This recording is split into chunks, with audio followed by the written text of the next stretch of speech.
Hi guys, so this is day one of virtual learning for Algebra 2. I'm going to end up doing these videos probably in 10-minute segments approximately, so it's possible that you end up with 2 videos for each lesson. So just that you're aware that you might have to watch more than one video. It's just that it's easier for me to upload if I upload smaller videos. So I will post these notes online, so if you like to print them and then write them down yourself, you can.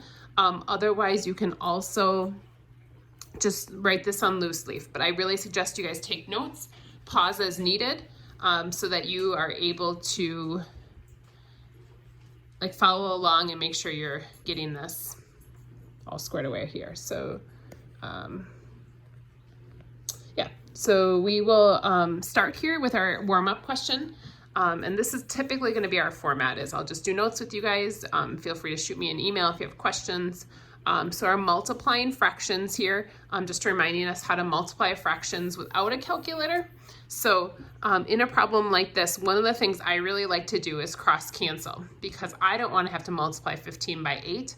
I would rather be able to cancel if I can. So what I can do is I can divide each of those by 4, because 4 and 8 can both be divided by 4. 4 divided by 4 is 1. 8 divided by 4 is going to be a 2. And grab a different color. And then going this way, 9 and 15 can both be divided by 3. So 9 divided by 3, and then 15 divided by 3 would be 5. So once I do that, then I can multiply across the top and the bottom. So 1 times 3 is 3. 5 times 2 is 10.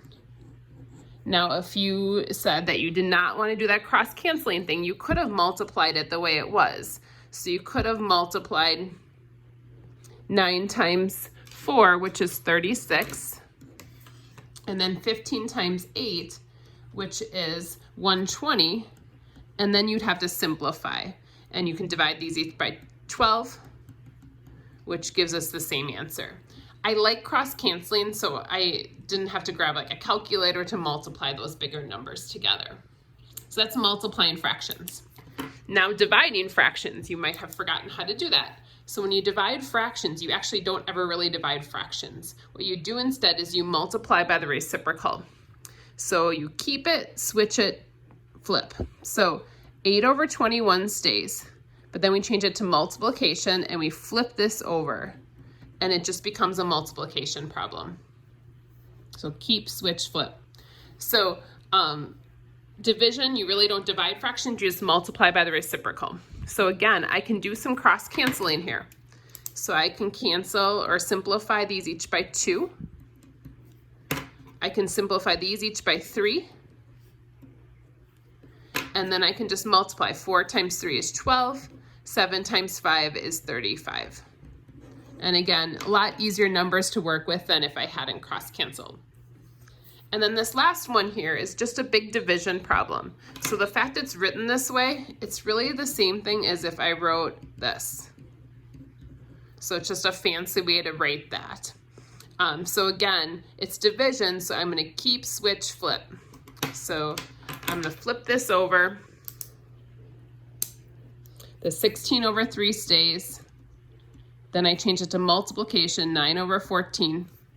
And again, I can cross cancel. These can both be divided by 2. These can both be divided by 3.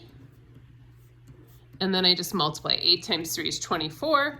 1 times 7 is 7. And then that would be your final answer.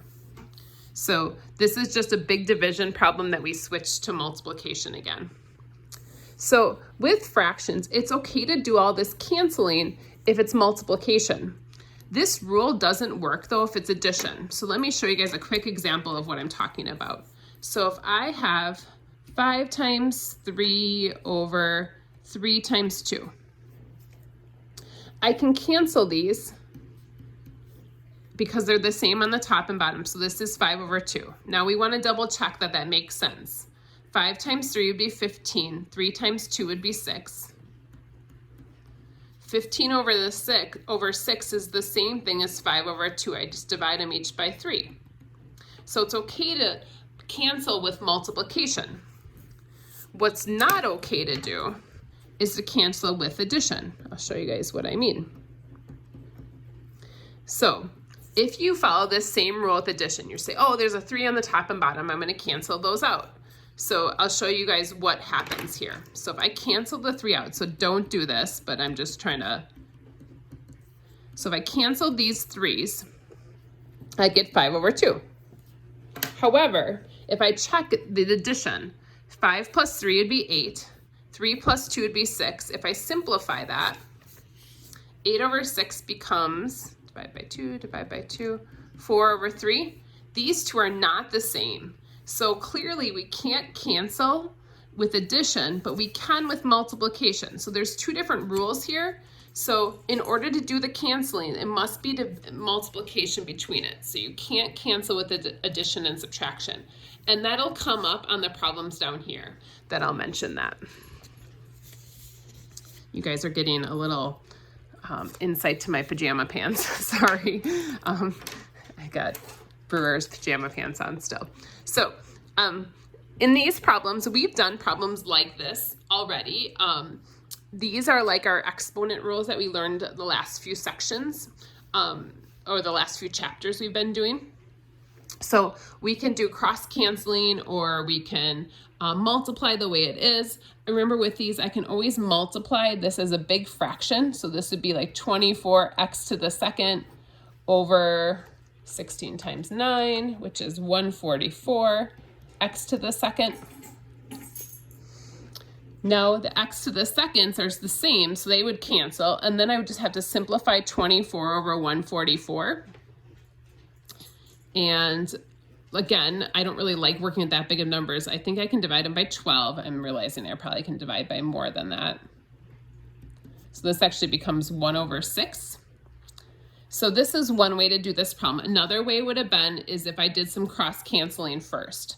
If I noticed the 3 and the 9 could simplify and the 8 and the 6, I can do some simplifying before I start. Or you can just multiply the way it is. So like in this next problem, I'll try to do some canceling before I get started here. So looking at this one, I see 7 and 49 can both be divided by 7. So I'm going to make this a 1 and a 7. The 12 and 14 can both be divided by 2. 7 and 6. Now you might see it now. I hope you notice it. 7 and 7 can simplify. They can cancel. So there's actually no numbers left other than 1/6 here. Then on top, I have x squared, y, z. I'm just going to put those all on top. On the bottom, I have z to the 3rd, x, y to the 4th.